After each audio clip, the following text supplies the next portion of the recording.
एक और बात, शुरू में यहाँ नशेई लोगों ने आना जाना शुरू कर दिया और वो कीमती सामान चोरी करने लगे। एक दफ़ा जब मीम साहिबा आए तो मैंने उन्हें बताया। फिर उन्होंने अपने मरहूम शौहर के चचाज़ाद को आगाह किया। वो डीसी साहब थे तब, अब तो रिटायर हो गए हैं।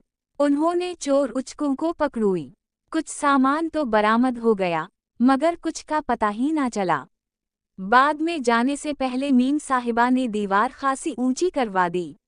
वो पाकिस्तान कुछ कागजात लेने आई थी जो इमरजेंसी में इमारत के एक कमरे के लॉकर में रखे रुक गए थे।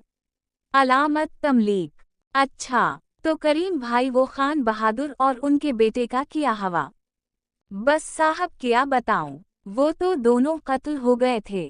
कुछ साल बाद खान बहादुर की बीवी यानी बेगम साहिबा का भी इंतकाल हो गया।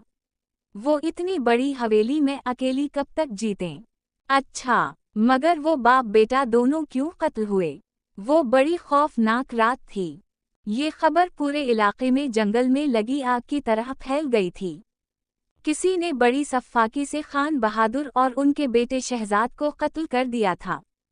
मीम साहिबा अपनी मोटर गाड़ी में बैठकर अपने बच्चों के साथ पिछले गेट से फरार हो गईं और इसीलिए बच गईं।